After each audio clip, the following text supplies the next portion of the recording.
Alhamdulillah wassalatu wassalamu ala Rasulillah wa ala alihi wa sahbihi wa wala amma ba'du. Assalamualaikum warahmatullahi wabarakatuh.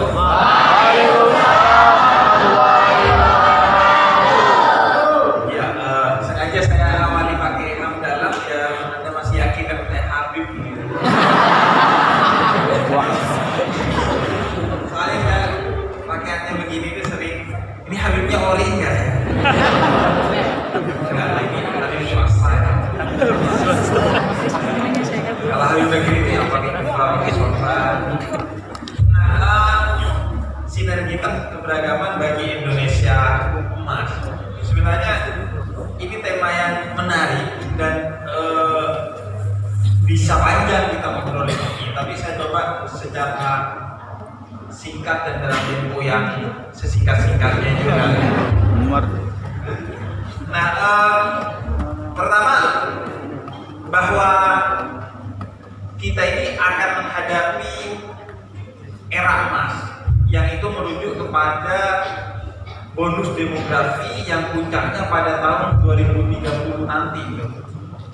2030 kita akan mengalami bonus demografi di mana jumlah anak muda menjadi mayoritas dari seluruh populasi masyarakat Indonesia.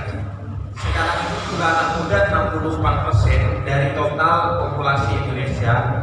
Nanti puncaknya akan berada di angka 74%. Artinya 34 orang Indonesia itu anak muda dan itu adalah usia produktif. Dan itu ada yang kemudian mengelola dengan baik sehingga menjadi bonus demografi. Tapi ada yang tidak bisa mengelola dengan baik sehingga itu menjadi bencana demografi. Yang bisa mengelola dengan baik itu adalah contohnya Korea Utara. Enggak lah, Korea Selatan. Korea Selatan itu adalah negara yang telah berhasil mengelola bonus demografinya dengan baik, sehingga kemudian bonus demografi itu menjadi komponen utama bagi kemajuan bangsanya. Sekarang siapa sih orang yang nggak kerasukan hal-hal yang sifatnya Korea, apalagi yang cewek-cewek gitu kan.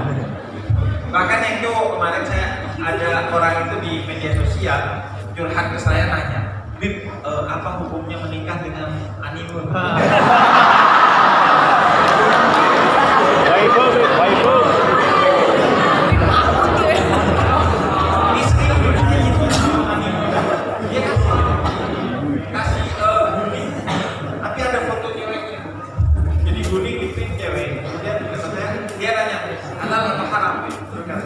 Kayaknya lebih terbodoh.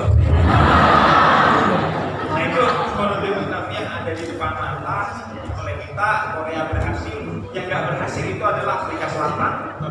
Afrika Selatan itu gagal mengelola bonus demografinya sehingga populasi anak muda yang banyak itu melahirkan pengangguran dan beban bagi negaranya sehingga negaranya kemudian mengalami kemunduran. Nah kita nggak tahu nih, ikut Afrika Selatan atau ikut Korea Selatan atau kita berdiri sendiri dengan ikut Jakarta Selatan. Nah, tantangan dalam era bonus demografi itu adalah keberagaman. Indonesia ini adalah negeri dengan keberagaman salah satu yang tertinggi di dunia. Gak usah ngomongin suku atau agama atau ras lah di Indonesia. Itu terlalu banyak dan terlalu rumit. Kalian tahu nggak, orang Indonesia itu dalam menyebut martabat saja ada 7 keragaman. Di sini disebutnya apa? Martabat. Kalau di Jakarta itu martabat manis. Kalau di Jawa Timur, di kampung saya itu disebutnya terang bulan. Ada yang bilang kue batu. Itu perkara menyebut martabat manis setara dengan jumlah suku di Afghanistan. Dan Afghanistan gagal mengelola keragaman sukunya sehingga sampai sekarang nggak berhasil kan. Sampai undang NU untuk ngurusin Afghanistan, untuk mengajarkan tentang bagaimana menjadi muslim yang bisa menerima perbedaan dengan baik. Nah, kalau kita gagal mengelola keragaman itu sebagai bonus demografi, itu akan menjadi bencana demografi di mana suatu hari akan ada Indonesia bagian martabat manis, Indonesia bagian terang bulan, dan lain sebagainya. Dan itu bukan canda bagi saya, serius. Orang itu, Anda pernah nggak marahin karena bukunya diaduk misalnya? Iya, bubur ayamnya itu karena diaduk. Saya pernah makan bubur ayam diaduk, terus saya foto. Alhamdulillah, nikmat Tuhan yang menanam untuk saya dustakan. Terus ada yang komen, Habib psikopat. Perkara bubur diaduk. Aremania sama bonek saling melukai, bahkan saling membunuhkan. Pernah terjadi di Indonesia. Jackmania sama Boboto misalnya. Padahal dia gak punya saham di klub bola itu. Dia bukan pemain di klub bola itu. Cuma nonton doang. Artinya keragaman itu harus dipahami sebagai agar dia menjadi bonus demografi bagi kita. Dan itu mindsetnya yang harus dibenerin. Bagaimana imajinasi kita dalam melihat perbedaan itu tepat, karena kuncinya itu pada imajinasi. Anda bisa duduk bersama di sini bukan karena utamanya takut hukum gitu.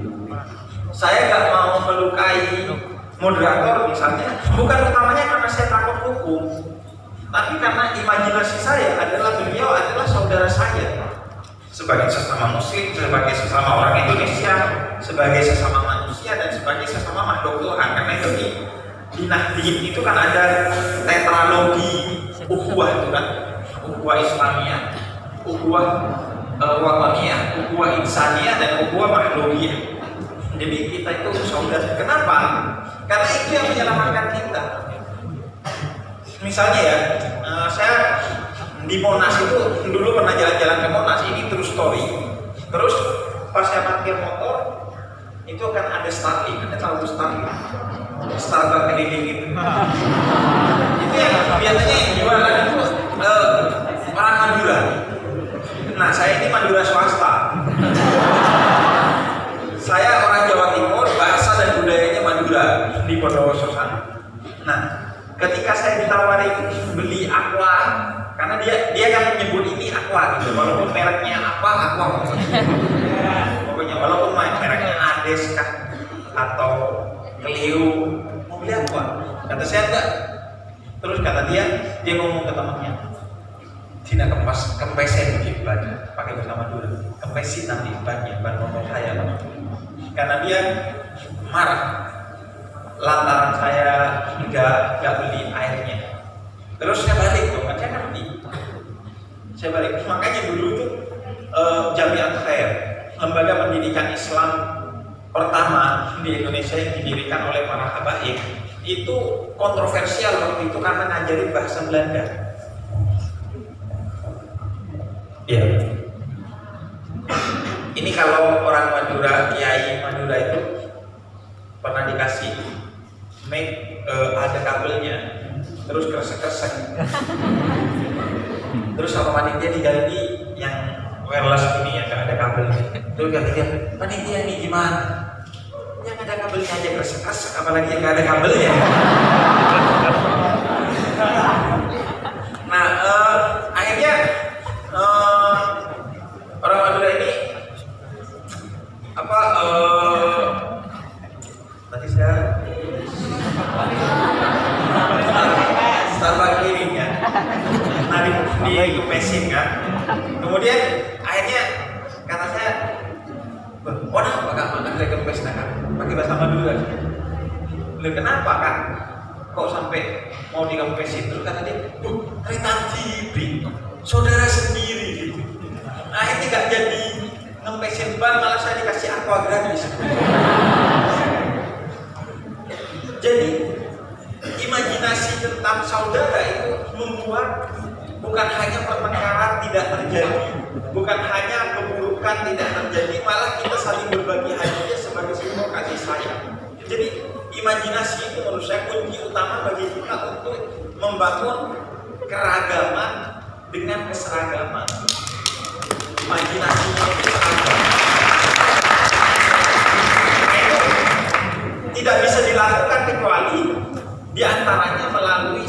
prioritas antara satu sama lain. Karena sekarang itu eranya bukan era kompetisi, eranya itu adalah era sinergi. Jadi ketika melihat orang yang berbeda, mindset kita bukan bagaimana cara kita menjatuhkan dia, tapi bagaimana cara kita bisa bekerja sama dengan dia dalam kebaikan sehingga kita terus menjadi manusia yang bertumbuh hari demi harinya. Persis sebagaimana amanat Al-Quran, fastabiqul khairat, berlomba-lombalah kamu dalam kebaikan. Jadi melihat orang lain itu bukan untuk dijatuhkan, bukan untuk dihabisi, tapi apa peluangnya yang dia bisa saya manfaatkan untuk menunjang bertumbuhnya saya sebagai pribadi. Itu yang seharusnya sekarang eranya itu era kolaborasi. Misalnya ya, saya mau bikin kaos bertuliskan pemuda tersesat misalnya. Sesat, oh tersesat.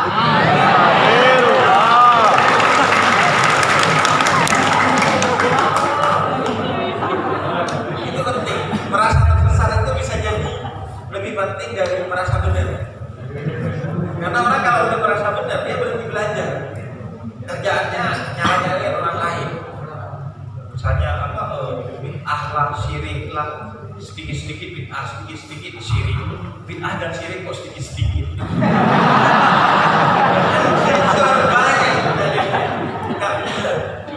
Jadi akhirnya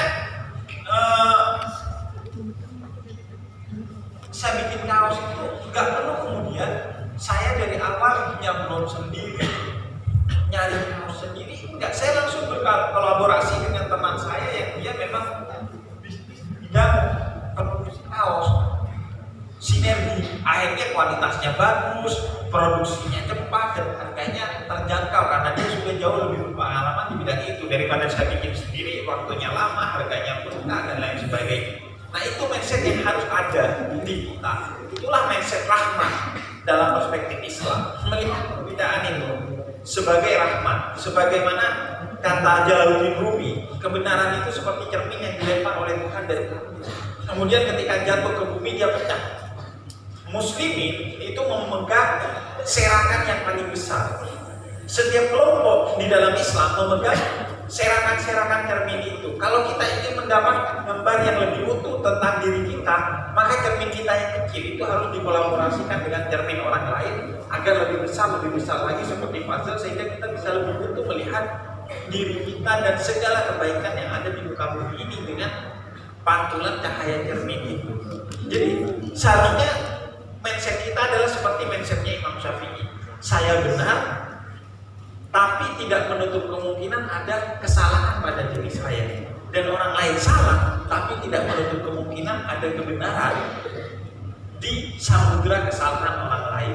Dan sebaik-baiknya orang adalah orang yang selalu melihat kebaikan di tengah samudera keburukan orang lain, karena kita percaya bahwa wa nafakhtu bitruhi, setiap manusia sesat apapun itu pasti ada cahaya Tuhan di dalamnya. Karena itu mari kita gali, tapi dalam ranah yang positif, jangan aneh-aneh gitu. Saya ingin menggali potensi saya di media sosial, makanya saya lihat di TikTok makan cabai atau mandi lumpur.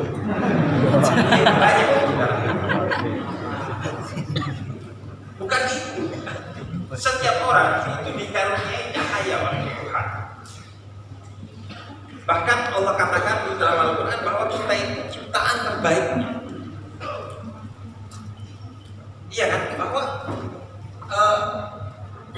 kita itu betapa tidak ajaibnya kita. Karena kata Tuhan kita diciptakan dengan tangan Tuhan, kemudian dihidupkan dengan roh Tuhan, kemudian dimasukkan ke surganya Tuhan, dan disuruh iblis sujud kepada kita.